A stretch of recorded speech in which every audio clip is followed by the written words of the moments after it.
محرم الحرام کا مہینہ شروع ہو چکا ہے۔ یہ مہینہ ہم تمام مسلمانوں کے لیے اس لیے زیادہ امپورٹنٹ ہے کیونکہ اس مہینے میں نواسۂ رسول، شبیہ رسول امام حسین نے اپنے ساتھ ساتھ اپنے خاندان کو بھی اسلام کے اوپر قربان کیا۔ ان کی یہ قربانی قیامت تک یاد رکھی جائے گی اور ہمیشہ اس قربانی کو عزت کی نگاہ سے دیکھا جائے گا، کیونکہ یہ وہ واحد قربانی ہے جس کی وجہ سے اسلام اپنی سربلندی کو جا پہنچا۔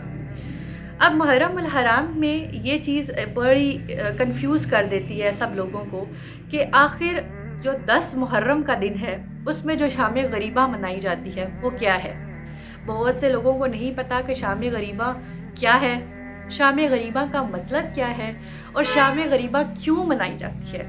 ان تمام جو کوشچن ہے اس کو میں کوشش کرتی ہوں کہ چھوٹی سی ویڈیو میں آپ کو جواب دوں، تاکہ جو ہمارے آس پاس ان کے جواب گھوم رہے ہیں نا اس میں کتنی صداقت ہے، کیا وہ درست ہے، کیا وہ نہیں درست، اس کے بارے میں ہم پتہ لگا سکیں۔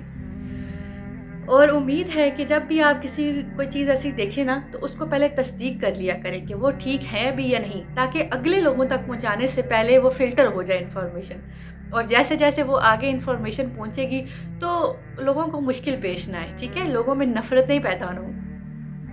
السلام علیکم، امید ہے کہ آپ سب خیریت سے ہوں گے۔ اللہ تعالیٰ آپ کے ہر کام میں آسانیاں پیدا کرے اور آپ کو کامیابی سے نوازے۔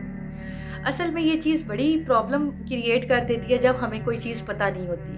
آپ سب یہ جانتے ہیں کہ جو آدھا سچ ہوتا ہے نا وہ پورے جھوٹ سے بہت خطرناک ہوتا ہے۔ بہت سے لوگ شام غریبہ کے بارے میں بڑا کچھ کہتے ہیں، جس میں سے سب سے بڑی چیز جو ہمیں ملتی ہے وہ یہ ملتی ہے کہ جو اہل تشیع حضرات ہیں وہ شام غریبہ والے دن یا شام غریبہ کی رات کو تقریباً 8-9 بجے ان کا یہ ٹائم سٹارٹ ہوتا ہے، اس میں تمام مرد عورت امام بارگاہ میں داخل ہو جاتے ہیں۔ امام بارگاہ کے دروازے کو بند کر دیا جاتا ہے اور شام غریبہ جب سٹارٹ ہونے لگتی ہے تو لائٹس آف کر دی جاتی ہیں، ٹھیک ہے۔ اب لائٹس آف کرنے کے بعد یہ لوگ نازیبا حرکتیں کرتے ہیں، ٹھیک ہے، اور نازیبا حرکتیں کرنے کے بعد جب یہ نیاز دیتے ہیں تو ان میں خون شامل ہوتا ہے، نعوذ باللہ۔ اس طرح کی باتیں ہمارے معاشرے میں نکلی ہوئی ہیں۔ کچھ علماء اکرام کی ویڈیوز سے بھی ہمیں یہ چیز پتہ چلتی ہے، کچھ جب ہم دوستوں میں یا ویسے جب مذہب کے اوپر بحث شروع ہوتی ہے تو بہت سے لوگ یہ بات بھی کرتے ہیں کہ ان میں حیا نہیں ہے، بے حیائی کی رات ہوتی ہے یہ ان کی طرف، اور یہ جو اہل تشیع حضرات ہیں وہ امام بارگاہ کے اندر اجتماعی زیاستی کرتی ہیں۔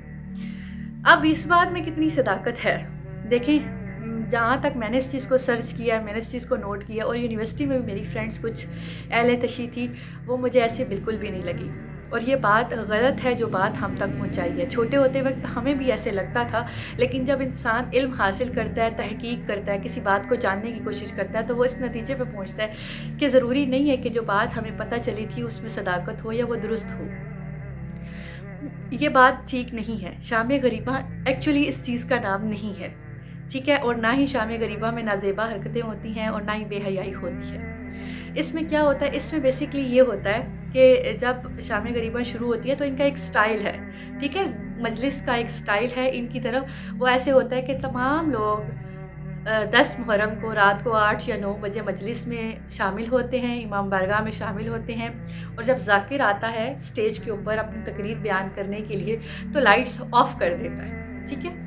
اب وہ جو بیان ہے نا وہ ایکچولی اس لیے ہے کہ وہ آ کے یہاں پہ پیغام دیتا ہے، جیسے کوئی خبر سناتا ہے نا کہ فلاں کی ڈیتھ ہو گئی ہے، اعلان ہوتا ہے نا، تو یہ ایک اعلانیہ محفل کہہ لیں کہ محفل ہوتی ہے۔ یہاں پہ آ کے ذاکر سٹیج کے اوپر بیٹھتا ہے اور وہ کہتا ہے انا للہ و انا الیہ راجعون، آج فاطمہ کا لخت جگر اس دنیا سے چلا گیا، وہ شہید ہو گیا۔ تو جو آغاز ہوتا ہے نا وہ اس طرح سے ہوتا ہے، اور اسی دوران آوازیں بلند ہوتی ہیں رونے کی، آوازیں بلند ہوتی ہیں نعروں کی، اور یہ سارا معاملہ اس طرح سے ہوتا ہے۔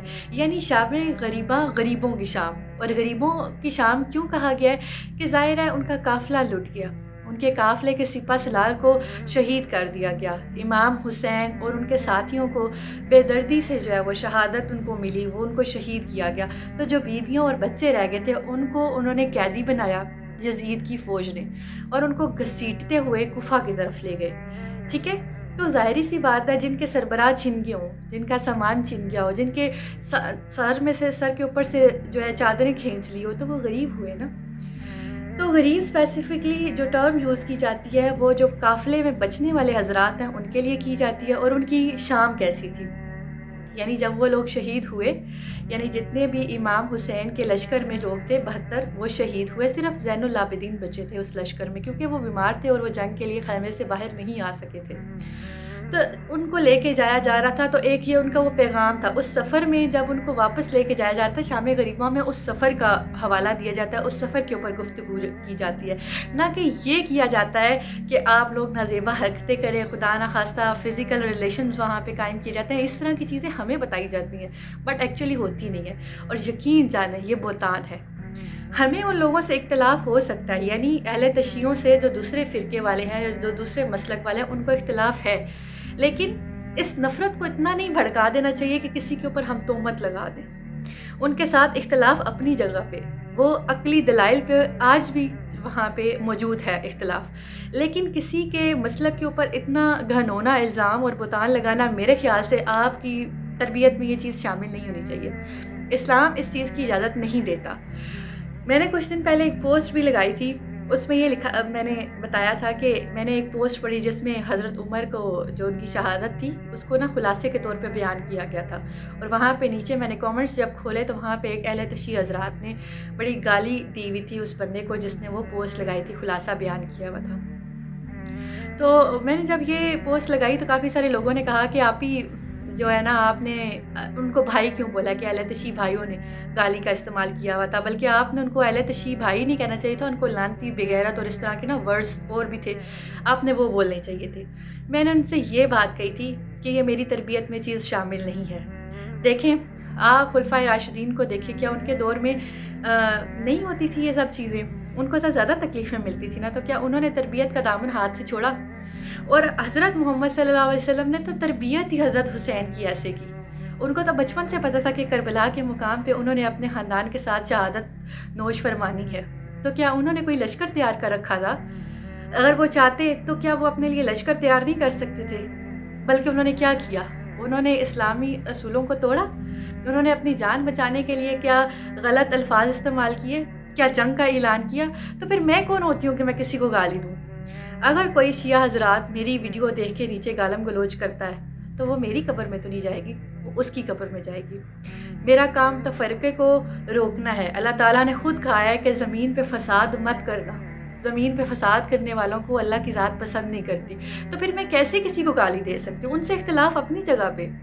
ان کے ساتھ اگر بندہ بیٹھے تو ان سے عقلی دلائل پہ بات کرے، نہ کہ گالم گلوچ پہ اتر آئے. گالم گلوچ سے تو کوئی رزلٹ نہیں ہے نکلتا. تو اس لیے شام غریبہ کے کانسیپٹ کو آپ اپنی مائنڈ میں کلیئر کریں. ان سے جو آپ کے اختلافات ہیں وہ اپنی جگہ پہ رکھیں، لیکن جو بہتان ہے نا، بہتان نہیں لگانا. جب کوئی انسان کسی دوسرے کے اوپر بہتان لگاتا تو یقین کریں اس کا گناہ بہت زیادہ ہے اور اس کا عذاب اتنا زیادہ ہے کہ ہم سے برداشت نہیں ہو پائے گا. تو لہٰذا ہمارے درمیان جو فرقوں کے درمیان ہے نا، وہ آگ ویسے ہی بہت زیادہ بھڑک چکی ہے. تو کیوں نئی نئی چیزیں ہم نے سوچ کے اور اس آگ کو مزید بھڑکانا ہے؟ جتنی اس بات میں صداقت ہے اتنی رکھیں. جتنی آگے کوئی بات پھیلاتا ہے تو اس کو کہیں کیا تمہارے پاس کوئی ثبوت ہے؟ کیا تم نے خود شام غریبہ میں یہ ہوتا ہوا دیکھا ہے؟ کیا تم نے خود شام غریبہ کو اٹینڈ کیا ہے؟ اس سے کوئی آپ کا ایمان خراب نہیں ہوگا. اگر آپ کو یہ سوال تنگ کرتا ہے تو آپ شام غریبہ اٹینڈ کر لیں، یا کسی دوست کے ساتھ اٹینڈ کر لیں، یا خود ہی ویسے یوں ہی چلے جائیں اور ان کو خود جا کے بتائیں کہ میں نے یہ بات سنی ہے کہ ایسے آپ کی شام غریبہ میں ہوتا ہے، میں نے یہ چیز نوٹ کرنی ہے، میں نے یہ چیز دیکھنی ہے. تو مجھے پورا یقین ہے وہ آپ کو کبھی منع نہیں کریں گے کہ آپ ہماری مجلس میں آئیں. لیکن کم سے کم اس نفرت کو بھڑکنے سے بہتر ہے کہ اس کا جواب تلاش کیا جائے اور اس چیز کو روکا جائے. بینگ اے مسلم ہمارا کام بنتا ہے اختلاف اپنی جگہ پہ، لیکن اگر آپ کوئی غلط بات سنیں اس کو غلط بات کو پھیلنے سے روکیں، کیونکہ غلط بات نفرت کا باعث بنتی ہے اور پھر لڑائی اور پھر جنگ کا باعث بنتی ہے. اور مسلمان کو یہ چیز شوبھا نہیں دیتی کہ وہ اس طرح کی حرکتیں کرے، آدھی ادھوری بات سن کے اس کو آگے پھیلائے. جو لوگ آدھی ادھوری بات سن کے اس کو آگے پھیلاتے ہیں اس کا بھی گناہ ہے. تو ایسے نہیں کرنا چاہیے. کسی کے ذہنی سکون کے ساتھ، کسی کے سکون کے ساتھ تو بالکل بھی نہیں کھیلنا چاہیے.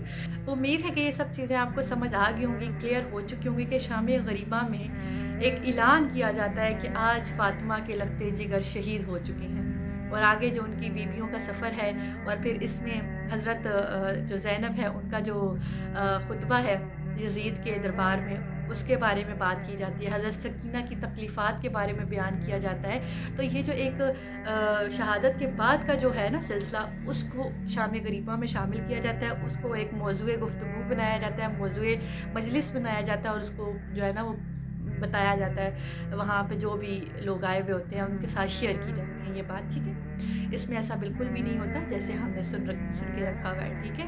امید ہے کہ آپ بھی اس غلط فہمی سے آزاد ہو چکے ہوں گے اب، اور اگر کوئی آپ کے سامنے ایسی بات کرے تو اس کو کہے کہ ایسا کچھ نہیں ہوتا، اور بہتان لگانے والے کو اللہ تعالیٰ کی ذات پسند نہیں کرتی۔ امید ہے کہ آپ کو یہ تمام بات سمجھ آ گئی ہوگی، اور جو بھی کوئی کنفیوژن ہوگی وہ اب آپ کی کلیئر ہو چکی ہوگی۔ جزاک اللہ، اپنا اور اپنے پیاروں کا خیال رکھیں۔ اللہ حافظ۔